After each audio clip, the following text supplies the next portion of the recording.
Hello students. Today we will start a new section that will allow you to jump to a new level of evolution.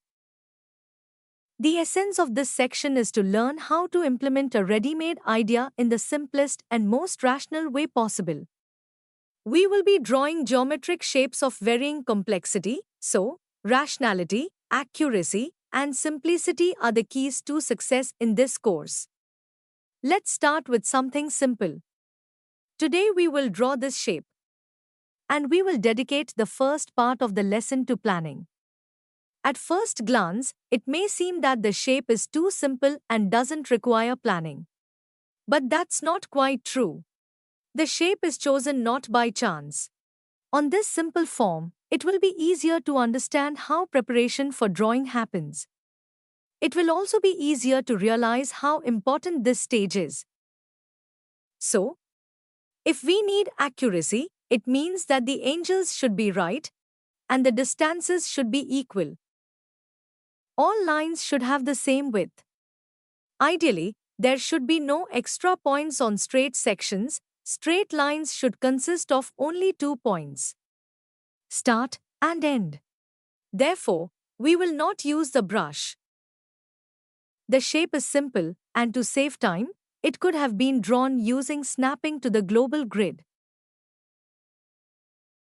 But it's better to take this opportunity and understand how to create a good alignment guide, which will greatly simplify our lives.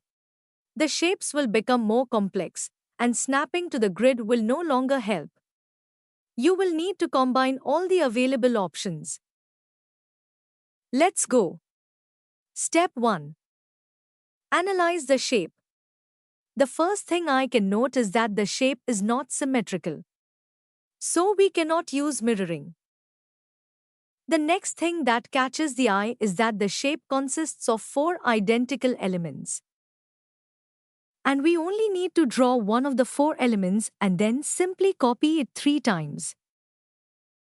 Therefore, we only need the guide for a quarter of this shape. This greatly simplifies the work. Now let's think about what the guide should look like.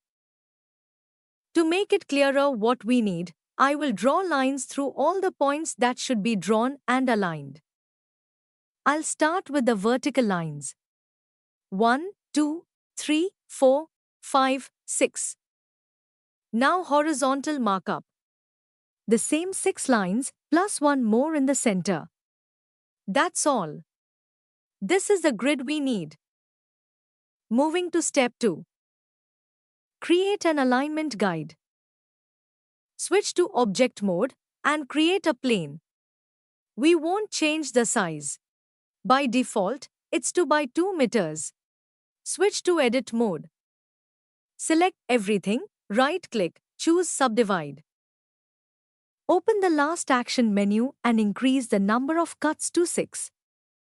By the way, if after the Subdivide command you accidentally clicked on the scene and the last action menu disappeared, you can bring it back on the screen with the F9 key.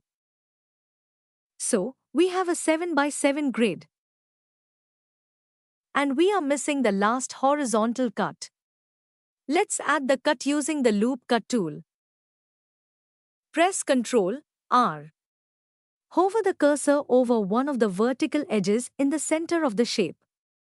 A cut marker will appear perpendicular to the selected edge. Confirm the cut with a left mouse click, and to place the cut exactly in the center, press the right mouse button or escape. Switch to object mode. Open the object properties. Find the viewport display section and change the appearance of the object to a wireframe. That's it. The guide is ready. Move to step 3. Create a grease pencil object. Switch to draw mode and open the materials menu. We don't need a stroke for this lesson. We will need to fill materials white and black. We already have one material with an appropriate name. Remove the stroke, activate the fill. And don't forget to remove the fill transparency. In the material that is created with the grease pencil object, This parameter is set to 0, so the fill is completely transparent by default. Just click on the color strip and turn the alpha parameter to maximum. Now add a new slot. Create a new material. Rename it to white. Also remove the stroke.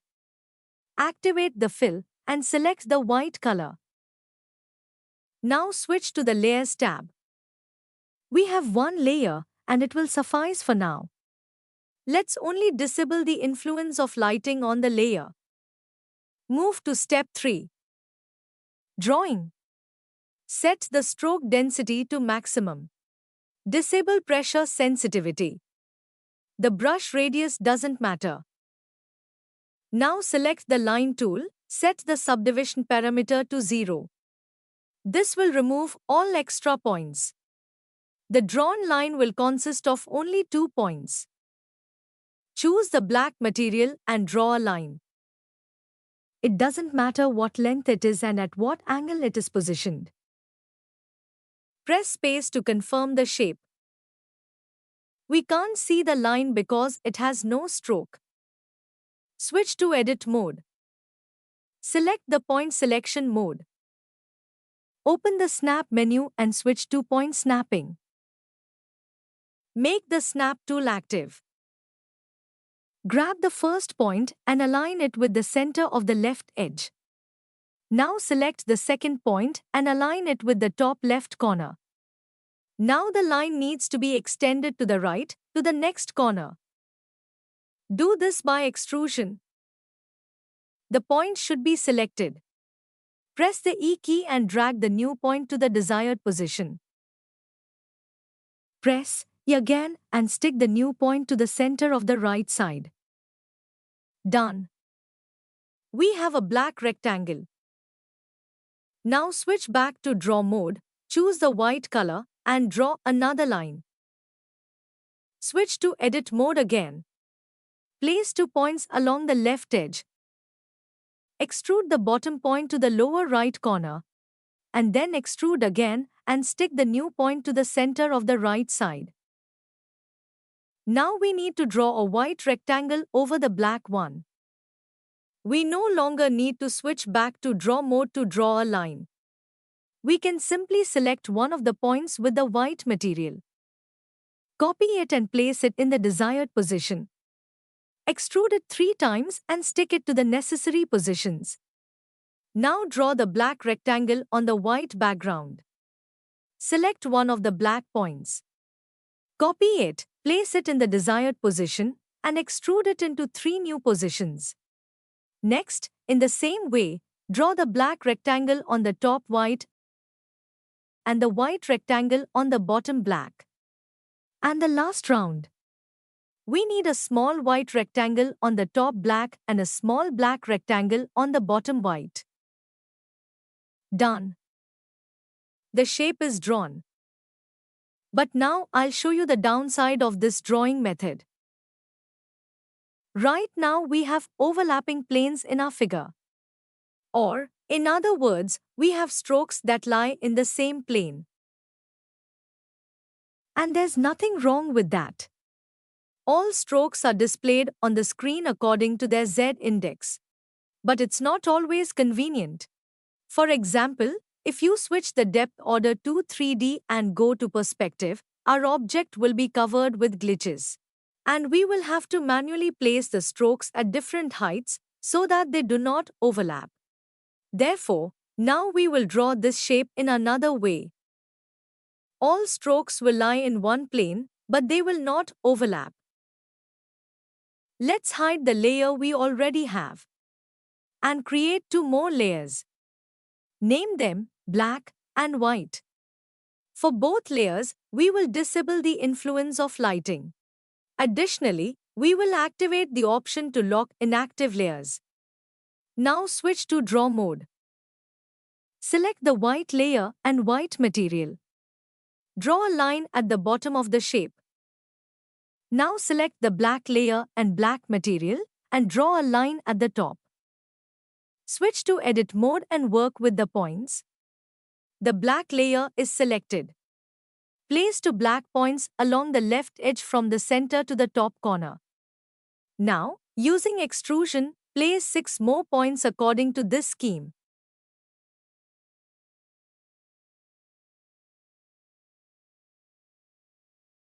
Copy a point, move it to the beginning of the next black stripe, and draw 3 more black stripes in the same way.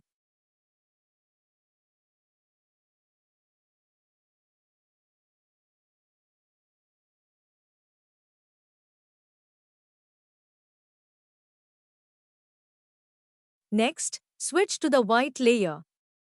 Place 2 white line points along the left edge. And then use extrusion to draw all the white elements.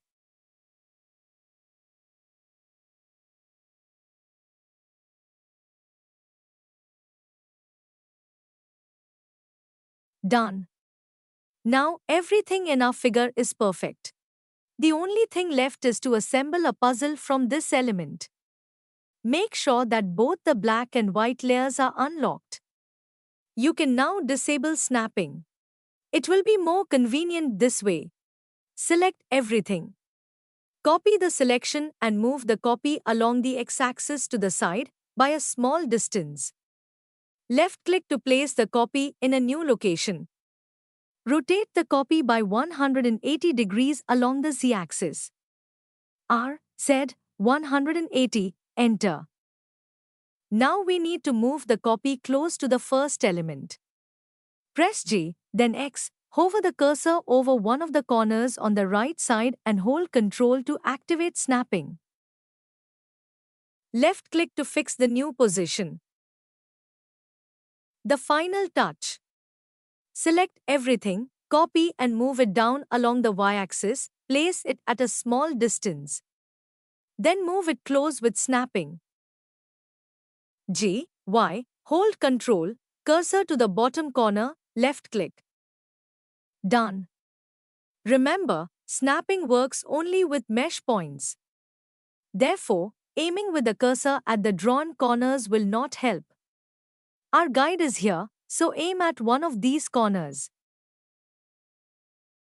If the color bothers you during transformations, you can switch the viewport to schematic mode. Sometimes it's easier to navigate this way. Well, the shape is drawn. You can now apply an array to both axes and increase the number of repetitions. Congratulations on your first step. Did something go wrong? Rewind, watch the confusing moment, and try again. Still have questions? Don't hesitate to ask them in the Discord chat. I'll be happy to answer any questions within the course and help you climb any of the steps. Don't get bored. Bye-bye.